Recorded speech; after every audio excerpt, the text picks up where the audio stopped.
नमस्कार, डेली 24 भारत देख रहे हैं आप। मैं हूं आपके साथ अनीता शर्मा। शुरुआत करते हैं देश दुनिया की बड़ी खबरों से। संसद के शीतकालीन सत्र से एक दिन पहले सर्वदलीय बैठक हुई, जिसमें दोनों सदनों के विधायी कार्य और प्रमुख मुद्दों पर चर्चा हुई। बैठक में सरकार की ओर से रक्षा मंत्री राजनाथ सिंह, स्वास्थ्य मंत्री और राज्यसभा में नेता जेपी नड्डा, सांसदीय कार्य मंत्री किरण रिजिजू और सांसदीय कार्य राज्य मंत्री अर्जुन राम मेघवाल भी शामिल थे। विपक्ष की ओर से कांग्रेस के प्रमोद तिवारी थे, ऐसे में टीएमसी कांग्रेस के तरफ से भी थे और इसके साथ ही समाजवादी पार्टी के रामगोपाल यादव सहित कई नेता मौके पर मौजूद रहे। केंद्रीय मंत्री किरण रिजिजू ने कहा कि बैठक में मुख्य रूप से सत्र की अवधि और व्यापार तय होगा, जबकि अन्य मुद्दों पर विपक्ष की राय सुनी जाएगी। उन्होंने सभी सदनों से संयम बनाए रखने और ठंडे दिमाग से काम करने का आग्रह किया है। कांग्रेस सांसद गौरव गोगोई ने बताया कि शीतकालीन सत्र 19 दिन का है, जिसमें केवल 15 दिन चर्चा के लिए उपलब्ध होंगे। उन्होंने सुरक्षा व्यवस्था, आर्थिक और प्राकृतिक आपदाओं की तैयारी पर जोर दिया और कहा कि विदेश नीति पर भी संसद में विचार होना चाहिए। सांसदों ने इस बैठक में यह स्पष्ट किया है कि सभी मामलों में देश की सुरक्षा, संसाधनों की रक्षा और नीति निर्धारण को प्राथमिकता दी जानी चाहिए। लोकतंत्र और संसदीय मर्यादा परंपरा को खत्म करने पर तुली है। आज शीतकालीन सत्र मात्र 19 दिनों के लिए, जिसमें से सिर्फ 15 दिनों के अंदर चर्चा हो सकती है, शायद सबसे छोटा ये शीतकालीन सत्र होगा। सारा पॉलिटिकल पार्टीज के फ्लोर लीडर्स को धन्यवाद देता हूं। सबने पार्टिसिपेट किया और अपना अपना पार्टी का पक्ष को रखा है। हमारे सरकार की ओर से आदरणीय रक्षा मंत्री राजनाथ सिंह जी, आदरणीय नेता सदन राज्यसभा जेपी नड्डा जी, मैं, मेरे दोनों राज्य मंत्री साथी, हम लोग पूरा नोट किए हैं और जितने सुझाव आज पॉलिटिकल पार्टीज के फ्लोर लीडर्स का आए हैं, हम उसको विचार करके फिर आगे बिजनेस एडवाइजरी कमेटी में पेश किया जाएगा और हाउस में कौन सा मुद्दा किस पे चर्चा करना चाहिए, ये सब प्रक्रिया है, आप सब जानते ही हैं। लोकतंत्र और संसदीय।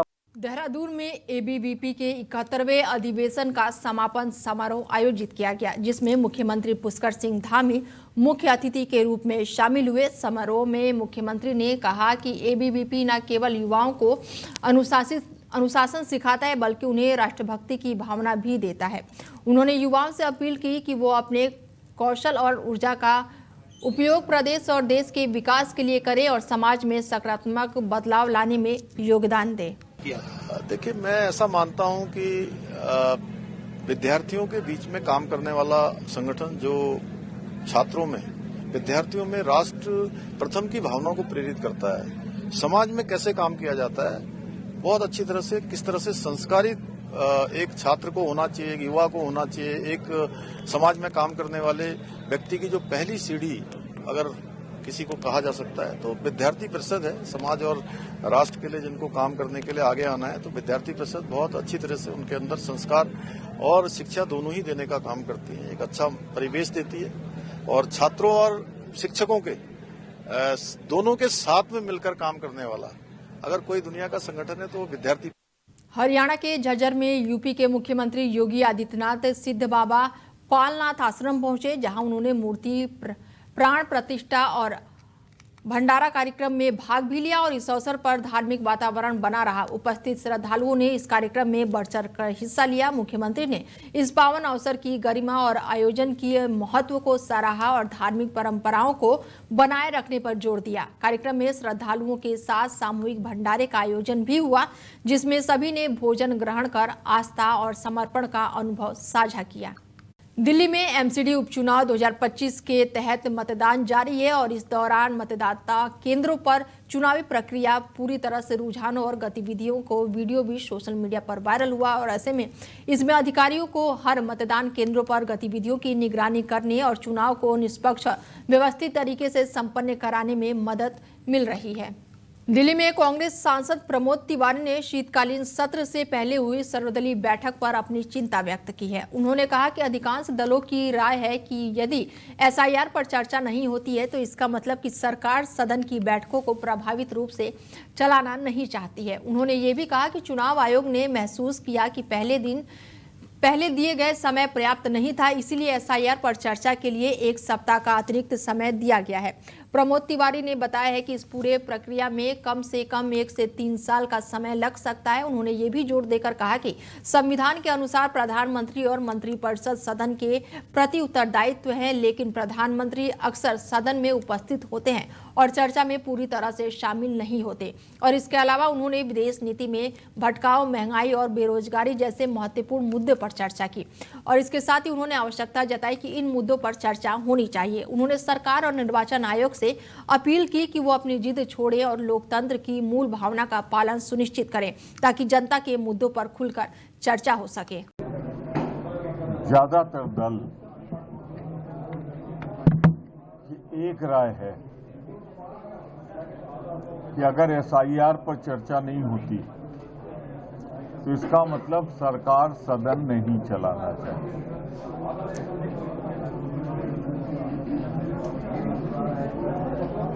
खुद महसूस किया इन्होंने कि जो इन्होंने टाइम टेबल बनाया था वो गलत था, समय बढ़ाया है 1 हफ्ते।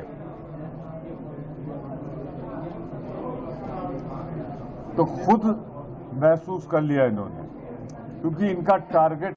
कानपुर में यूपी के उप मुख्यमंत्री ब्रजेश पाठक ने कहा कि भारत निर्वाचन आयोग ने एसआईआर के माध्यम से एक व्यापक अभियान शुरू किया है जिसका उद्देश्य पारदर्शी और निष्पक्ष मतदाता सूची तैयार करना है। उन्होंने बिहार में हुए चुनाव का उदाहरण का हवाला देते हुए बताया कि वहां पर निष्पक्ष मतदाता सूची बनाने की प्रक्रिया के दौरान कई अवैध या फिर घुसपैठी मतदाता सूची से बाहर हुए और कोई भी आपत्ति दर्ज नहीं हुई। उप मुख्यमंत्री ने कहा कि ये कदम बहुत सराहनीय है और प्रदेशवासियों से अपील की है कि वो गणना पत्र जल्द भरकर जमा करवाएं और इसीलिए ये सुनिश्चित किया जा सके कि मतदाता सूची में केवल सही और वैध मतदाता ही शामिल है और किसी प्रकार की गड़बड़ी या घुसपैठ रोकने में मदद मिले। बिहार का मुद्दा और जीडीपी का मुद्दा, जो भी जीडीपी देखिए, भारत निर्वाचन आयोग ने एसआईआर को पारदर्शिता पूर्व और निष्पक्ष मतदाता सूची बनाने के लिए एक बड़ा अभियान चलाने का काम किया है और बिहार में जिस ढंग से निष्पक्ष मतदाता सूची बनी और कहा जाता है कि ढेर सारे लोगों के नाम उससे गायब हुए जो घुसपैठिए थे, एक भी कंप्लेंट नहीं आई है। भारतीय जनता पार्टी निष्पक्ष और पारदर्शिता के साथ चुनाव प्रक्रिया की पक्षधर है। भारत निर्वाचन आयोग ने कदम बहुत सराहनीय उठाया है। हम अपने प्रदेशवासियों से अपील करते हैं सब लोग अपने गणना प्रपत्र को तत्काल भर के जमा कर दें, जिससे पहचान हो सके कि कौन घुसपैठिया कौन बाहर का है और सही मतदाता सूची बन सके, जिससे निष्पक्ष मतदान संपन्न होकर के प्रदेश के विकास करने वाली सरकार बन पाए। और ऐसे में बड़ी जानकारी निकलकर सामने आ रही है बिहार से, जहां पर बड़ा सड़क हादसा हो गया है। बिहार के डुमरिया घाट में सड़क हादसा हुआ है और 4 लोगों की मौत शादी समारोह से लौट रही टेम्पो ट्रक से टकराई है और घायलों को इलाज के लिए मोतिहारी अस्पताल में भर्ती कराया गया है और पुलिस ने वाहनों को जब्त करके जांच पड़ताल शुरू कर दी है।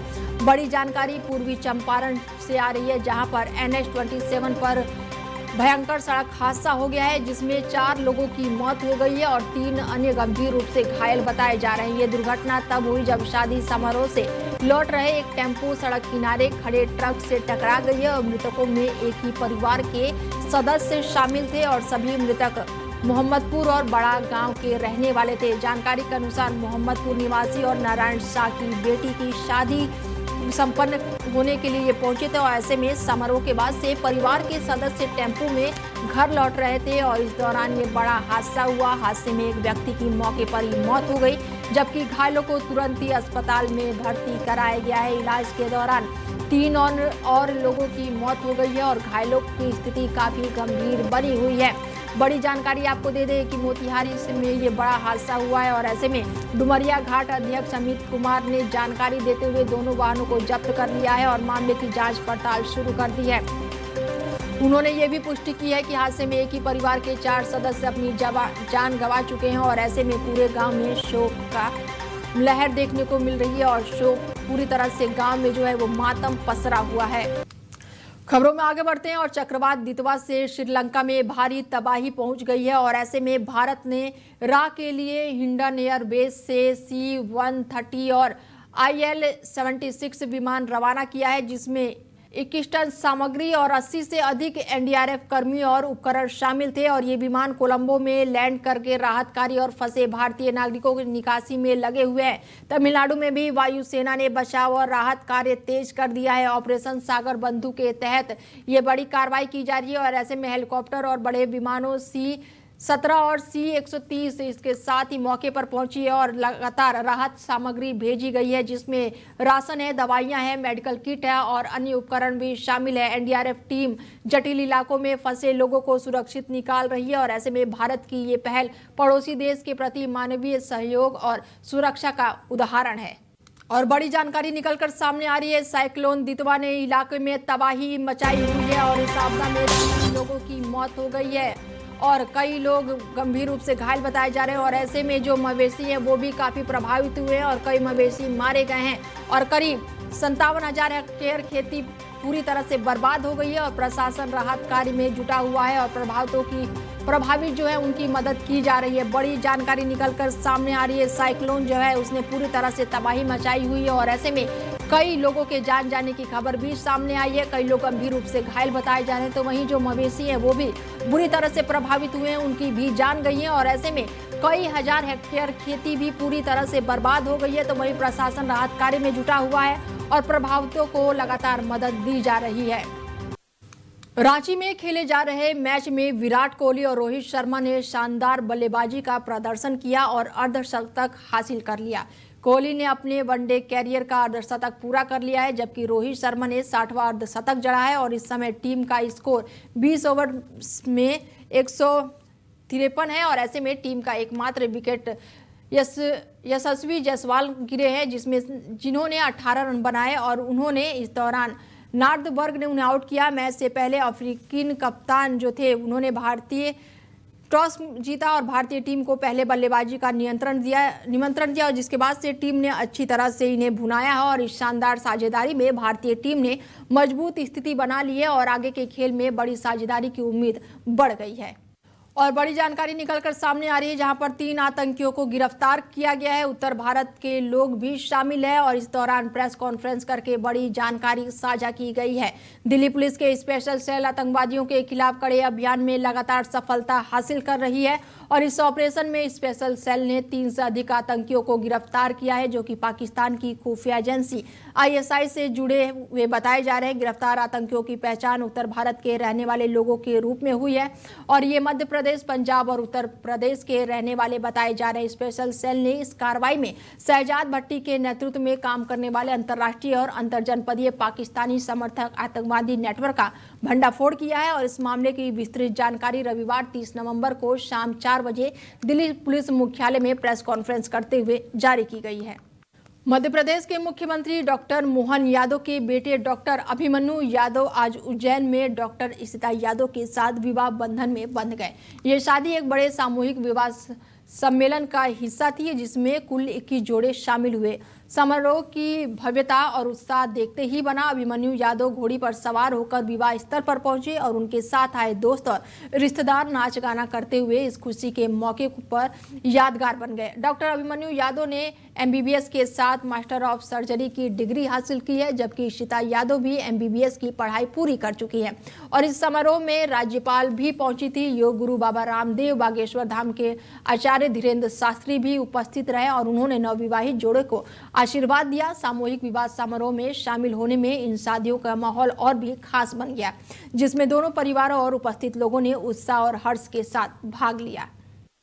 दिल्ली के गुरु गोविंद सिंह इंद्रप्रस्थ विश्वविद्यालय के ऑडिटोरियम में आग लगने की बड़ी घटना सामने आई है। आग बुझाने के लिए दमकल विभाग की 6 गाड़ियां मौके पर पहुंची और पूरी तरह से आग को काबू में किया। प्रारंभिक जानकारी के अनुसार ये आग सेमिनार हॉल में शॉर्ट सर्किट होने की वजह से लगी है। खुशकिस्मती से विश्वविद्यालय में छुट्टी चल रही थी, जिससे किसी बड़े हादसे या फिर व्यक्ति के हताहत होने की संभावना टल गई। ऑडिटोरियम पिछले साल के लगभग 10 करोड़ रुपए की लागत से तैयार किया गया था और ये घटना भवन और विश्वविद्यालय के लिए गंभीर चेतावनी साबित हुई है। आग पर काबू पाने के बाद से अधिकारियों ने आग की सुरक्षा और जाँच के लिए कड़े कदम उठाने शुरू कर दिए हैं। और बड़ी जानकारी निकलकर सामने आ रही है कप सिरप से जुड़ी हुई बड़ी खबर। आपको बता दें कि कोलकाता में कोडिनियम सिरप मामले से जुड़ी बड़ी खबर सामने आ रही है। मास्टरमाइंड शुभम का पिता हुआ गिरफ्तार। सोनभद्र पुलिस ने कोलकाता से अरेस्ट किया है और ऐसे में पुलिस ने भोला जायसवाल को गिरफ्तार किया है। थाईलैंड भागने की फिराक में था भोला जायसवाल और भागने से पहले एयरपोर्ट पर पुलिस ने धर दबोचा है। संदिग्ध मौत के मामले में पत्रकार के साथ मारपीट का मामला सामने आया है। खबर यूपी के बरेली से है, जहां पर सनराइज हॉस्पिटल में एक मरीज की मौत संदिग्ध परिस्थितियों में हुई और इसी दौरान एक कथित पत्रकार के साथ मारपीट की घटना भी सामने आई है। और इस गंभीर घटना के बाद बरेली प्रशासन ने मामले की पूरी जांच के लिए विशेष कमेटी का गठन किया है। जांच में ये पता लगाया जाएगा कि मरीज की मौत कहीं कोई लापरवाही हुई तो नहीं, पत्रकार के साथ हिंसा क्यों हुई और इस पूरे मामले में कौन जिम्मेदार है। प्रशासन ये सुनिश्चित कर रहा है कि जांच निष्पक्ष, गहन और पारदर्शी तरीके से हो, ताकि घटना की पूरी सच्चाई सामने आ सके और दोषियों के खिलाफ आवश्यक कार्रवाई की जा सके। बरेली में सनराइज हॉस्पिटल में एक मरीज की मौत और उसके बाद वरिष्ठ पत्रकार के साथ हाथापाई का मामला गर्मा गया है। सीएमओ बरेली से शिकायत की गई। शिकायत करने के बाद बरेली के सीएमओ ने एक जांच कमेटी बैठा दी है। 7 दिन के बाद जांच कमेटी आएगी। आगे आप रिपोर्ट में देखेंगे किस तरीके से सीएमओ ने क्या कहा और क्या कहा हॉस्पिटल ने। गोपनीय सूत्रों से पता चल रहा है कि हॉस्पिटल ने अपने उस स्टाफ को बाहर कर दिया है जिसने तथाकथित पत्रकार के साथ मारपीट की थी। इसके आगे हमारी नजर रहेगी। मैं बरेली से विनोद जोशी, ब्यूरो मंडल चीफ, डेली 24 भारत के लिए। फिलहाल बुलेटिन में मेरे साथ इतना ही। दीजिए इजाजत। नमस्कार।